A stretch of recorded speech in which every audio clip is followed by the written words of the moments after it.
Bismillahirrahmanirrahim. Assalamualaikum warahmatullahi wabarakatuh. Perkenalkan, nama saya Dia Chandra Septiawan dengan NIM 016 dari program studi Teknologi Pendidikan Fakultas Ilmu Pendidikan Psikologi Universitas Negeri Yogyakarta.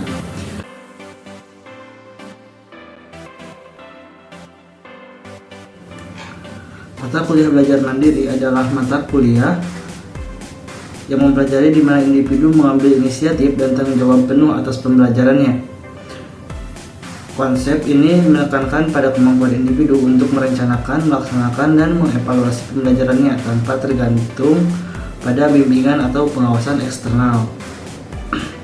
Beberapa aspek yang terkait dengan belajar mandiri melibatkan motivasi internal, kemudian kemauan mengelola waktu, dan kemauan untuk terlibat aktif dalam proses pembelajaran.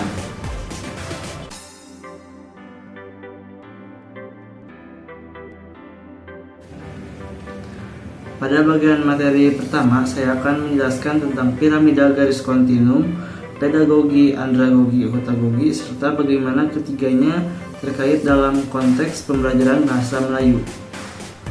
Yang pertama, kita memiliki pedagogi, pendekatan tradisional pembelajaran yang menempatkan guru sebagai faktor utama dalam siklus pembelajaran, di mana kali ini siswa lebih mendapatkan materi dari guru itu sendiri, baik secara langsung ataupun tidak langsung.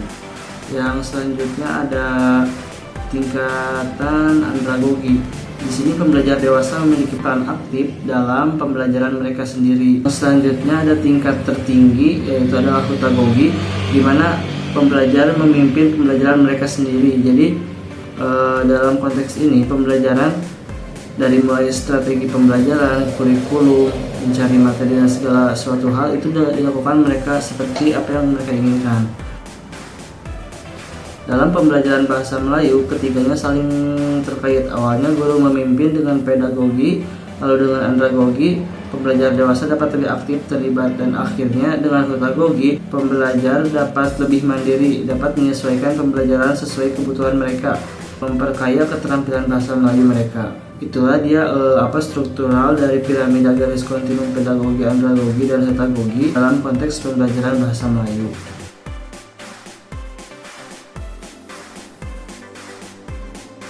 Oke, selanjutnya di materi yang kedua ada yang namanya self-regulated learning atau pembelajaran yang diatur sendiri. Mari kita mengeksplorasi dimensi desain pembelajaran untuk SRL dan prinsip umum dalam menciptakan situasi engagement. Self-regulated learning adalah kemampuan untuk mengontrol dan mengarahkan proses pembelajaran Anda sendiri. Dimensi utamanya mencakup perencanaan, monitoring, dan evaluasi. Para pembelajar yang efektif dapat menyesuaikan strategi mereka berdasarkan kebutuhan mereka. Bagaimana kita mendesain pembelajaran untuk mendukung SRL? Pertama, memberikan fleksibilitas untuk memungkinkan pembelajar memilih jalur mereka sendiri. Kedua, menyediakan sumber daya yang memfasilitasi perencanaan, pemantauan, dan evaluasi diri. Dan yang ketiga adalah memberikan umpan balik konstruktif untuk mendukung proses pembelajaran mereka. Prinsip umum untuk meningkatkan SRL melibatkan pemberian kontrol pada pembelajar, mendorong, merefleksi, dan memantau mereka mengenali tujuan pembelajaran mereka.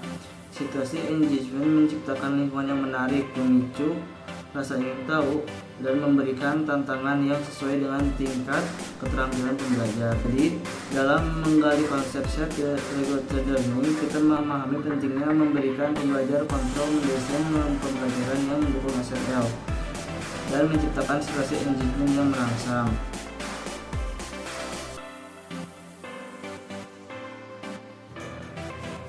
Lalu materi selanjutnya yang ketiga ada yang namanya self-directed learning atau pembelajaran yang diarahkan sendiri. Konsep SDL dan dimensinya. Self-directed learning adalah kemampuan untuk mengambil kendali atas pembelajaran mereka sendiri. Dimensi utamanya mencakup motivasi internal, kemampuan perencanaan, dan kemauan untuk mengatasi rintangan. Para pembelajar SDL memiliki tanggung jawab besar terhadap proses pembelajaran mereka. Kerangka desain pembelajaran untuk self-directed learning. Bagaimana kita mendesain pembelajaran untuk mendukung SDL? Pertama, memberikan akses ke sumber daya yang beragam untuk memudahkan akses keduanya. Maka desain pembelajaran untuk SDL. Bagaimana mendesain pembelajaran untuk mendukung SDL? Yang pertama, memberikan akses sumber daya yang beragam dan mudah diakses. Dua, menciptakan ruang untuk refleksi dan evaluasi diri. Dan yang ketiga, memberikan dukungan melalui mentorship atau komunitas pembelajaran. Tahapan utama atau kunci self-directed learning. Apa saja tujuan kunci dalam self-directed learning? Pertama, identifikasi tujuan pembelajaran Anda secara jelas. Yang kedua, buat rencana pembelajaran yang terstruktur. Dan yang ketiga, evaluasi refleksi secara teratur untuk menyesuaikan jalur pembelajaran Anda. Strategi pengembangan. Bagaimana kita dapat mengembangkan kemampuan self-directed learning? Salah satu strategi utamanya adalah dengan membangun kebiasaan pembelajaran yang konsisten. Gunakan teknologi untuk mengakses sumber daya dan cari dukungan dari komunitas pembelajaran yang dapat memberikan inspirasi dan pandangan baru. Jadi dalam memahami konsep self-directed learning, kita menyadari betapa pentingnya motivasi diri sendiri merancang pembelajaran yang mendukung self-directed learning dan melibatkan diri dalam tahapan kunci serta strategi pengembangan.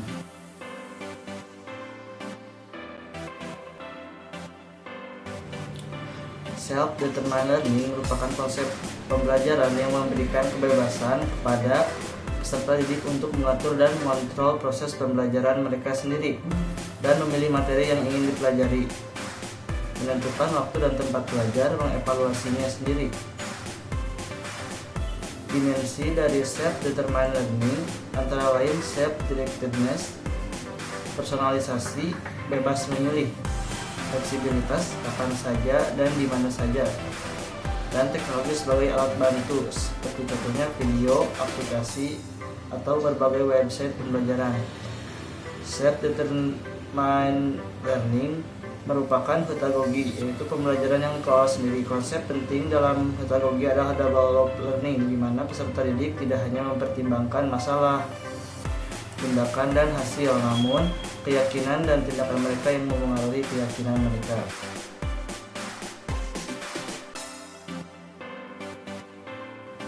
Perbedaan self-regulated learning, self-directed learning, dan self-determined learning.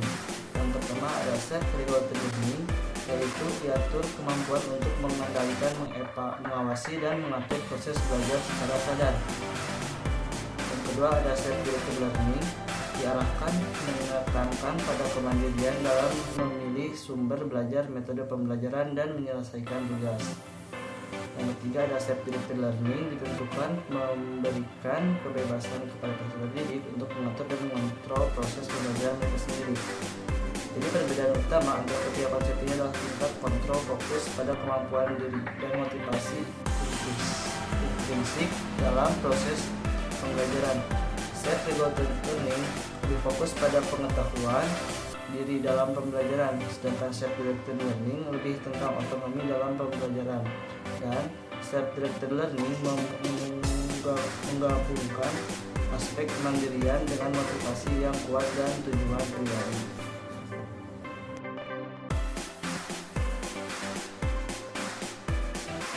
Ada beberapa pendapat yang dicetuskan oleh para ahli mengenai definisi dari motivasi. Yang pertama, menurut Weiner 1990, pengertian motivasi adalah kondisi internal yang membangkitkan kita untuk bertindak, mendorong kita mencapai tujuan tertentu, dan membuat kita tetap tertarik dalam kegiatan tertentu. Dan selanjutnya, menurut Kuno 2007, pengertian motivasi adalah dorongan internal atau eksternal dalam diri seseorang yang diindikasikan dengan adanya hasrat dan minat, dorongan, kebutuhan, dan harapan, seperti cita-cita, penghargaan, dan penghormatan. Yang selanjutnya, Imron 1966. Imron menjelaskan bahwa motivasi berasal dari bahasa Inggris motivation, yang berarti dorongan untuk melakukan suatu aktivitas sehingga mencapai suatu tujuan. Maka dapat disimpulkan bahwa pengertian dari motivasi adalah dorongan untuk membantu seseorang meningkatkan hasrat mereka untuk meningkatkan minat dan bakat, yang selanjutnya menjadi sebuah pencapaian yang akan membuat berkesan sebuah diri seseorang.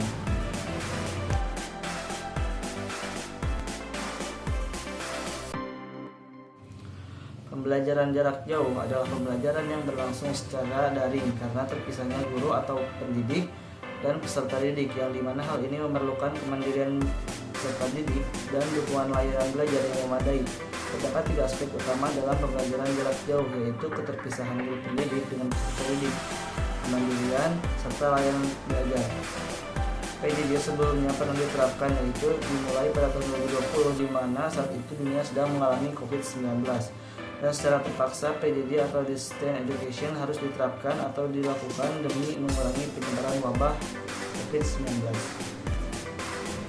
Pembelajaran jarak jauh atau PJJ sangat bergantung pada minat dan kesungguhan peserta didik untuk mengikuti dan terlibat aktif dalam aktivitas belajar daring. Pendidik tentu sangat terbatas dalam mengamati aktivitas belajar siswa melalui platform daring, misal seperti Google Meet, Zoom, dan sebagainya. Kendala koneksi jaringan, ketergantungan dengan sumber daya listrik menjadi hambatan yang sangat vital dalam pembelajaran jarak jauh, sehingga hal tersebut menjadi celah bagi peserta didik untuk tidak terlibat aktif dalam pembelajaran jarak jauh. Oleh karena itu, pelaksanaan pembelajaran jarak jauh dapat berlangsung dengan baik bila mana ada keikutsertaan dan kesungguhan serta minat dari peserta didik sendiri untuk aktif mengikuti PJJ.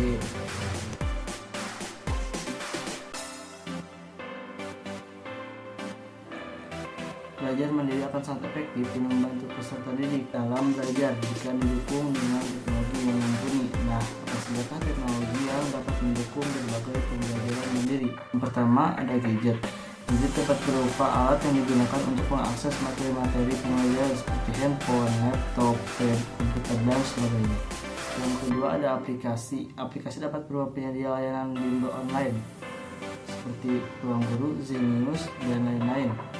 Selain dari itu, bimbel online, aplikasi lainnya yaitu seperti YouTube, Duolingo, Spotify, dan sebagainya. Lalu ada juga platform konten seperti Zoom, Google Meet. Yang ketiga, ada internet. Internet ini nantinya yang akan digunakan untuk mengakses materi pembelajaran secara online yang terhubung ke dalam jaringan. Yang keempat adalah e-book atau e-modul. E-book atau e-modul ini merupakan buku atau modul ataupun pelajaran yang berbentuk soft file dan bisa diakses peserta didik melalui sebuah perangkat seperti smartphone dengan mudah.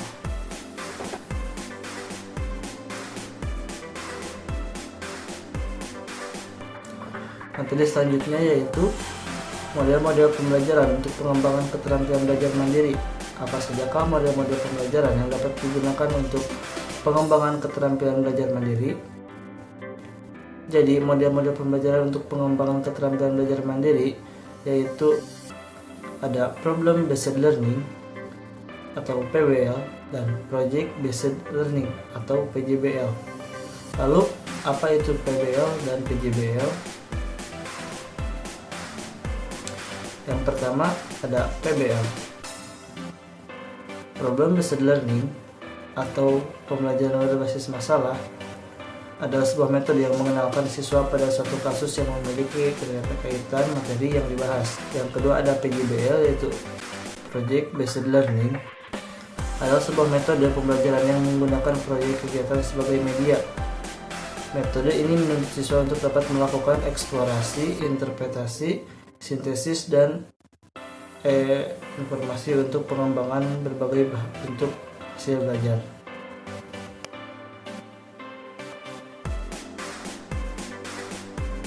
Dapat disimpulkan bahwa belajar mandiri adalah peningkatan pengetahuan, keahlian, prestasi, dan pengembangan diri individu yang diawali dengan inisiatif sendiri. Dengan belajar perencanaan, belajar sendiri, self-planned, dan dilakukan sendiri, self-conducted. Menyadari kebutuhan belajar, tujuan belajar, membuat strategi belajar, menilai hasil belajar, serta memiliki tanggung jawab sendiri. Dalam belajar mandiri, peserta didik sebagai subjek harus merancang, mengatur, dan mengontrol kegiatan mereka sendiri untuk mencapai tujuan belajar dan merancang metode evaluasi. Baiklah, sekian video intisari dari saya. Kurang dan lebihnya mohon dimaafkan. Wabillahi taufik wal hidayah. Wassalamualaikum warahmatullahi wabarakatuh.